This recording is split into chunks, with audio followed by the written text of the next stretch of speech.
പുറത്തുള്ള BJPക്കാരും വ്യാപകമായിട്ട് ചേർത്തിട്ടുണ്ട്. ഈ ചേർത്ത വോട്ടുകളെന്ന് പറയുന്നത് ആലത്തൂർ, ചാലക്കുടി ലോക്സഭയിലെ ആളുകളെയാണ് കൂടുതലായിട്ട് ചേർത്തിട്ടുള്ളത്. മാത്രമല്ല ചാലക്കുടി ലോക്സഭയിൽ BJP കാൻഡിഡേറ്റ് അല്ല മത്സരിച്ച് BDJS ആണ്. അവരുടെ വോട്ടിൽ വ്യാപകമായിട്ട് വോട്ട് ഇടിഞ്ഞിട്ടുണ്ട്. അവിടെ 2014 അഡ്വക്കേറ്റ് ഗോപാലകൃഷ്ണന് കിട്ടിയ വോട്ട് പോലും കഴിഞ്ഞ ലോക്സഭാ ഇലക്ഷനിൽ BDSന് അവിടെ ചാലക്കുടിയിൽ കിട്ടിയിട്ടില്ല. എനിക്കന്ന് കേരളത്തിൽ BJPക്ക് വോട്ടിടമുണ്ടായ നിയോജകമണ്ഡലങ്ങൾ പ്രധാനപ്പെട്ട ഒന്നാണ് ചാലക്കുടി. അപ്പം അത് തൃശ്ശൂരിൻ്റെ പരിസരമാണ്. അപ്പം കയ്പമംഗലം ചാലക്കുടിയാണെങ്കിൽ അതിനിപ്പുറമുള്ള നാട്ടികയുടെ ഭാഗം തൃശ്ശൂരാണ്. അപ്പോൾ അവർക്ക് ചേർക്കാൻ എളുപ്പമാണ്. അതുപോലെ വടക്കാഞ്ചേരിയിലുള്ള ആളുകളെ തൃശ്ശൂർ ചേർത്തു.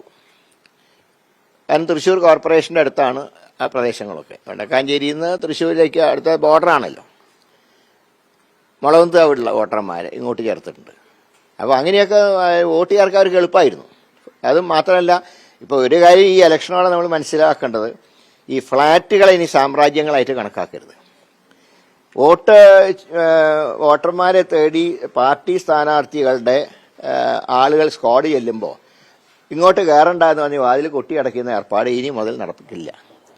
അതാണ് ഈ പ്രധാനമായും ഫ്ലാറ്റുകൾ കേന്ദ്രീകരിക്കാൻ ഇടയാക്കിയ സാഹചര്യം എന്ന് പറയുന്നത്. ആ ഫ്ലാറ്റിൻ്റെ ആരെങ്കിലും ഒരാൾ പിടിച്ചാൽ മതി. ഇപ്പോൾ ഈ വോട്ട് ചേർത്ത വോട്ടർമാരെ ഫ്ലാറ്റിലെ അഡ്രസ്സുള്ളവർക്ക് അറിഞ്ഞുകൂടാ. ഇത് വലിയൊരു സീരിയസ് ആണ്. കാരണം കേരളം പോലെ സംസ്ഥാനത്ത് ഇങ്ങനെ ഒരു നുഴഞ്ഞുകയറ്റം എന്ന് പറയുമ്പോൾ അതിനെ നമ്മൾ ഗൗരവത്തിലായിട്ട് എടുക്കണം. പിന്നെ മറ്റ് സ്റ്റേറ്റുകളുടെ അവസ്ഥ എന്തായിരിക്കും? അല്ല, തൃശ്ശൂർ അതിനും കൂട്ടുവന്നിട്ടുണ്ടാവണം. അല്ലെങ്കിൽ എങ്ങനെ ഫ്ലാറ്റുകൾ കേന്ദ്രീകരിച്ച് ചേർക്കും? 30,000 മുതൽ 86,000 വോട്ട് വരെ ചേർത്തു എന്നാണ് കണക്ക്. ഇപ്പോൾ തൃശ്ശൂർ കഴിഞ്ഞ ലോക്സഭാ തെരഞ്ഞെടുപ്പിൽ വോട്ട് വർദ്ധിച്ച ഒരു നിയോജകമണ്ഡലം തൃശ്ശൂരാണ്. 1,47,000 വോട്ട് വർദ്ധിച്ചിട്ടുണ്ട് മുൻ തെരഞ്ഞെടുപ്പിനേക്കാൾ, 2019 അപ്പോൾ അതിൽ പ്രധാനമായിട്ട് വന്ന ഈ ഫ്ലാറ്റ് കേന്ദ്രീകരിച്ചിട്ടുള്ളതാണ്. അപ്പോൾ ജനവിധി അട്ടിമറിക്കാൻ എളുപ്പമാണല്ലോ.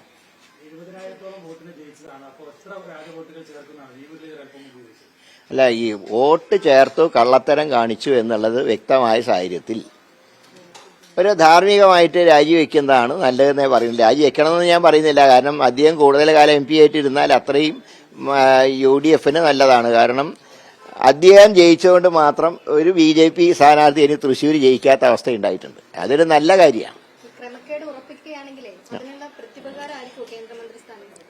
അല്ല, അതുകൊണ്ടാണ് അദ്ദേഹം, എനിക്ക് തോന്നുന്നത്, ഇത്രയും ഫൈറ്റ് ചെയ്ത് ജയിച്ചു എന്നൊക്കെ പറയുന്ന ഒരാൾക്ക് സാധാരണ ഒരു ക്യാബിനറ്റ് റാങ്ക് കൊടുക്കുമല്ലോ. ഇത്തവണ കൊടുക്കാതിരുന്നത് നിങ്ങളുടെ കോൺട്രിബ്യൂഷൻ ഒന്നുമില്ല, ഞങ്ങളുടെ കോൺട്രിബ്യൂഷൻ കാരണം ജയിച്ചതാണ്, അതുകൊണ്ട് ഇത്രയൊക്കെ മതി എന്ന് ചിലപ്പോൾ മോഡി തീരുമാനിച്ചു കാണും. ഞങ്ങൾ കൊടുത്ത പരാതി നിലവിലുണ്ട്. ഞങ്ങൾ പരാതി കൊടുത്തില്ല. തൃശ്ശൂർ പരാതി കൊടുത്തിട്ടുണ്ട്. എനിക്ക് മറ്റുള്ള സ്ഥലത്ത് അറിയാം. ഞങ്ങൾ പരാതി കൊടുത്തിട്ടുണ്ട്.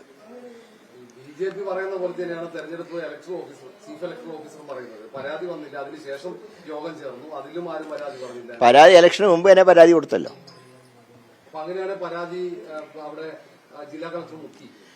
പരാതി ഞങ്ങൾ കൊടുത്തിട്ടുണ്ട്. ഞങ്ങൾക്ക് നൽകിയ മറുപടി അത് ശരിയല്ല എന്നുള്ള മറുപടി ഞങ്ങൾക്ക് തന്നു. അന്ന് തന്നെ തന്നല്ലോ. അത് ഞങ്ങളതിനെക്കുറിച്ച് ആലോചിക്കുന്നുണ്ട്. അതിൻ്റെ എല്ലാ വശങ്ങളും പരിശോധിക്കണമല്ലോ.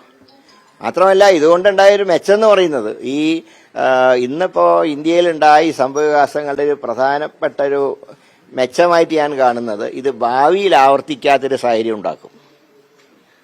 ഈ സമരം കൊണ്ട് ഞങ്ങൾ ഉദ്ദേശിക്കുന്നതാണ്, ഭാവിയിലെങ്കിലും ഇതുപോലെ തട്ടിമറികൾ ഉണ്ടാവരുത്. ജനാധിപത്യത്തിൻ്റെ ദോഷവശങ്ങളെ മാറ്റാൻ ഇതുപോലുള്ള നീക്കങ്ങൾ തീർച്ചയായിട്ടും സഹായിക്കും.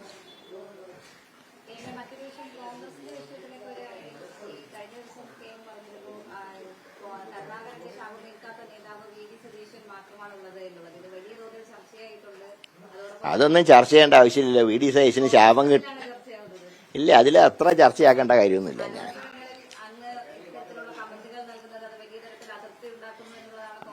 ഞാനും മറ്റുള്ളവരുടെ തൃപ്തി നോക്കിയിട്ടല്ല ഞാൻ അഭിപ്രായം പറയാം.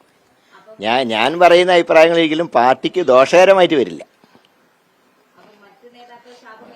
അതെനിക്ക് അറിഞ്ഞുകൂടാ. അല്ല, ഞാൻ ഇന്നലെ VD സതീശനാണ് ഇന്നലെ അവാർഡ് കൊടുത്തത്. സ്വാഭാവികമായിട്ടും VD സതീശനെ കുറിച്ചാണ് പറയുക, അല്ലാതെ മറ്റുള്ളവരെ കുറിച്ചല്ല പറയുക. അപ്പോൾ VD സതീശനെ കുറിച്ച് പറഞ്ഞ കൂട്ടത്തിൽ ഈ ഒരു പോയിന്റ് പറഞ്ഞു എന്ന് മാത്രം. അത്ര വലിയ ബഹളവും ചർച്ചയാക്കേണ്ട ആവശ്യമൊന്നുമില്ല.